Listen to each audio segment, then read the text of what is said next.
N S എസുമായിട്ട് എന്തിനാണ് ഞങ്ങൾ യുദ്ധം ചെയ്യണത്? അവരുമായിട്ട് പിണങ്ങിട്ട് എന്ത് കാര്യം? പിണങ്ങിട്ട് എന്ത് കിട്ടി? അവരുമായിട്ട് യുദ്ധം ചെയ്യിപ്പിച്ചത് ആര്? ഈ കുരങ്ങനെ കൊണ്ട് ചൂടുചോറ് മാന്തിക്കുകയല്ല ചെയ്തത്. സംവരണ കാര്യമല്ല അവരുമായിട്ടുള്ള തർക്കം എല്ലാം പറയുന്ന നേതാവേ. ഈ സംവരണത്തിൽ എന്ത് നേടി? താങ്കളും അന്ന് പണിക്കരും രാമലക്ഷ്മണന്മാരെന്ന് അതെ പോയി. അതിന് സാധ്യതയെ പറ്റി ഒന്നും കുഞ്ഞ് ഞാൻ പറയുന്നില്ല. ഏതായാലും SNDP യോഗം ഇനി NSS നേതൃത്വമായിട്ട് ഒരു സമരസപ്പെടുത്തി പോകണം. അവരുമായിട്ട് ഒരു പിണക്കത്തിൽ പോകുന്നത് ഈ കാലഘട്ടത്തിന് അനിവാര്യമല്ല, യോജിച്ചു പോകണമെന്നാണ് അനിവാര്യമെന്നുള്ളൊരു ചിന്ത ഇന്ന് ഞങ്ങളിൽ ഉണ്ടായിട്ടുണ്ട്. ആ ഒരു സത്യം ഇതുവരെ പറഞ്ഞിട്ടില്ലെങ്കിലും ഈ ക്ഷേത്ര സന്നിധി വെച്ച് ഞാനത് പറയുകയാണ്. 21-ാം തീയതി SNDP നേതൃത്വം ഈ കാര്യം തീർച്ചയായും ചർച്ച ചെയ്യും. ചർച്ച ചെയ്ത് ഒരു തീരുമാനം ഉണ്ടാകും. ഭൂരിപക്ഷ ഐക്യം കേരളത്തിൽ വരുമോ? വീണ്ടും ഭൂരിപക്ഷ ഐക്യം എന്ന് പറയുമ്പോൾ ഭൂരിപക്ഷ ഐക്യം എന്ന് പറഞ്ഞാൽ ഏതാണ് ഐക്യം നിങ്ങൾ ഉദ്ദേശിക്കുന്നത്? ഭൂരിപക്ഷ സമുദായത്തിൻ്റെ NSS മാത്രമല്ല, നായാടി തൊട്ട് നസ്രാണി വരെ പുതിയ മുദ്രാവാക്യമാണ്. ആയി. നസ്രാണികൾ ഈ രാജ്യത്തെ സംബന്ധിച്ചിടത്തോളം അവർ വളരെ വിഷമത്തിലാണ്. അവർ പലരും പരസ്യമായി പറയുന്നില്ലെന്നേ ഉള്ളൂ. അവർക്ക് ഒരുപാട് പ്രശ്നങ്ങളും പ്രയാസങ്ങളും ഇന്ന് അനുഭവിക്കുന്നുണ്ട്. അവരിന്ന് ഭയന്ന് ജീവിക്കുകയാണ്. അവർ പലരും എന്നെ സമീപിക്കുകയും പറയുകയൊക്കെ ചെയ്തിട്ടുണ്ട്. ഈ ആശയത്തെ പിൻബലം നൽകിക്കൊണ്ട് അമേരിക്കയിൽ നിന്നുള്ള നസ്രാണികൾ വരെ എന്നെ വന്ന് കണ്ടുകൊണ്ട് എല്ലാ സഹായവും സഹകരണവും ഞങ്ങൾക്ക് നൽകണം, ഞങ്ങൾ കൂടെയുണ്ടെന്ന് പറഞ്ഞ് എന്ത് പിൻബലമായി എനിക്ക് തന്നുകൊണ്ടിരിക്കുന്നത്. അതൊന്ന് മാറ്റം വരുത്തി നായാടി തൊട്ട് നസ്രാണി വരെ. അതൊരു BJPയുടെ ഒരു നിലപാടല്ലേ? അങ്ങനെയല്ല, BJPയുടെ നിലപാടല്ലല്ല. BJPയുടെ നിലപാട് അങ്ങനെയല്ലല്ല. BJP നസ്രാണിയെ കൂട്ടിയിട്ടില്ലല്ലോ. ഉണ്ടല്ലോ, അവർ ക്രിസ്ത്യൻ ഔട്ട്റീച്ച് പ്രോഗ്രാം ഒക്കെ ഉണ്ടല്ലോ. ക്രൈസ്തവരെ ഒപ്പം നിർത്താനുള്ള ശ്രമമൊക്കെ BJP നടത്തുന്നുണ്ടല്ലോ. അവർ നടത്തിയിട്ട് വല്ലതും കിട്ടിയാ?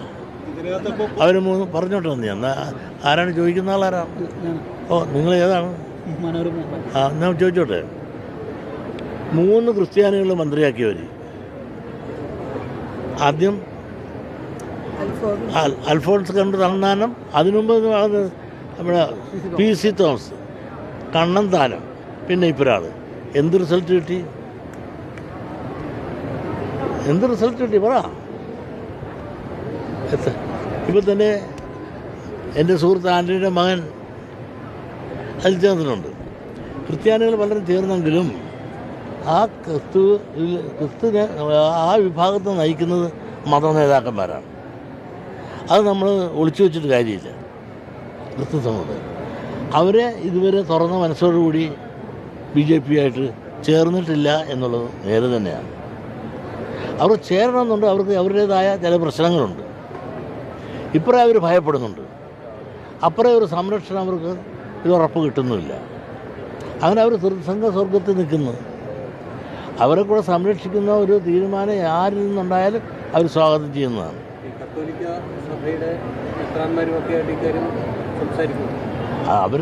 അതൊന്നും എനിക്ക് പോകേണ്ട കാര്യമില്ല. ഞാൻ ഒരു രാഷ്ട്രീയക്കാരനല്ല. എൻ്റെ കൂടെ എല്ലാ രാഷ്ട്രീയക്കാരുമുണ്ട്. SNDPയിലെ എല്ലാ രാഷ്ട്രീയക്കാരുണ്ട്.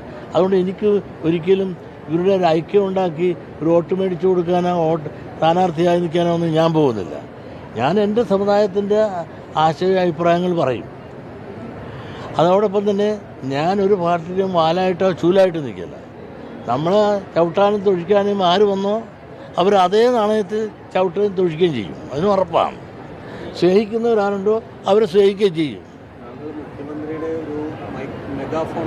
അത് നിങ്ങളൊക്കെ തന്നെ പരത്തണമല്ലേ? അത് അയാൾക്ക് വട്ടാണ്. കാരണം അത് അയാളുടെ സ്വരം ഏതാനാണ്? അയാൾ മുസ്ലിം ലീഗിൻ്റെ സ്വരമാണ് അയാളത്. അയാളുടെ വായിൽ നിന്ന് വരുന്ന ആരുടെ സ്വരമാണ്? എല്ലാം ലീഗിൻ്റെ. അതിങ്ങനെ പറഞ്ഞ് അവരെ സൂചിപ്പിച്ച് നിർത്തേണ്ടത് എന്തിനാണ്? അയാളുടെ ഭാവിയിലെ കാര്യം സാധിച്ചത്. അത് കാണാൻ പോണ പോലെയല്ലേ. ഇലക്ഷൻ കഴിയട്ടെ. 20 വർഷം മുൻപ് പലയിടത്തും വലിയ ഫ്ലെക്സുകളൊക്കെ ഉണ്ടായിരുന്നു രാമലക്ഷ്മണന്മാർക്ക്. അതുപോലെ ഇനിയും ഒരു ഫ്ലെക്സ് ഒക്കെ കാണാൻ പറ്റുമോ എന്ന് ഞാൻ പറയുന്നില്ല. രാമലക്ഷ്മണന്മാരല്ലല്ലോ ഇനിയിപ്പോൾ ലക്ഷ്യം. അത് അന്ന് രാമനും ലക്ഷ്മണനും ആ ലക്ഷ്യം നിന്ന് മാറിയല്ലോ. ഇന്ന് നായാടി തൊട്ട് നസ്രാണി വരെയെന്ന്. അപ്പോൾ അന്നത്തെ ആ കാലഘട്ടത്തിൽ ആ ആശയമായിരുന്നുവെങ്കിൽ അതിപ്പോൾ കാലഘട്ടം അനുസരിച്ച് മുദ്രാവാക്യങ്ങൾ മാറി. പണ്ട് നായരുമായിട്ട് ഞങ്ങൾ യോജിപ്പില്ല അല്ല എന്നല്ല, ഇപ്പോൾ അത് വേണ്ടെന്നല്ലേ, ഇപ്പോൾ തീരുമാനം വന്നില്ലേ, വേണ്ട.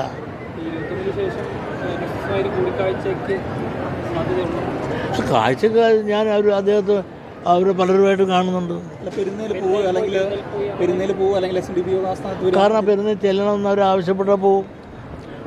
പെരുന്നേൽ ചെല്ലുന്നതിന് എനിക്ക് അത്ര അയിത്തൊന്നും എനിക്കില്ല.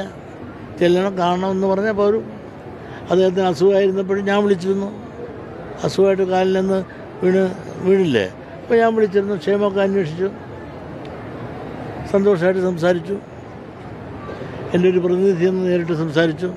ഒരു അകൽച്ച പരിഹരിച്ചു. കാരണം പഴയ ഒരു അകൽച്ച ഇപ്പോൾ ഉണ്ടെന്ന് തോന്നുന്നില്ല. നിങ്ങൾക്കും തോന്നുന്നില്ലേ പഴയ ഒരു അകൽച്ച ഇന്നിപ്പോൾ NS നേതൃത്വത്തിന് ഇല്ല എന്ന്? നായാടി മുതൽ നസ്രാണി വരെയുള്ള ഐക്യം എന്ന് പറയുമ്പോൾ മുസ്ലിം സമുദായം മാത്രമാണോ ഇതിന് പുറത്ത് നിൽക്കുന്നത്? ഈ ഐക്യത്തിൽ നാളെ അവരും വരുമ്പോൾ ഉൾപ്പെടുത്താം. അവിടെ പൊതു അജണ്ടയിൽ അവരും കൂടെ വരണം. എന്താണ് അജണ്ട? എന്താണ് അതൊക്കെ ഇപ്പോൾ നിങ്ങൾക്ക് പറയേണ്ട കാര്യമില്ലല്ലോ. അതൊക്കെ അത് പൊതുവായിട്ട് ഞാനൊറ്റയ്ക്ക് പറയേണ്ട കാര്യമല്ല.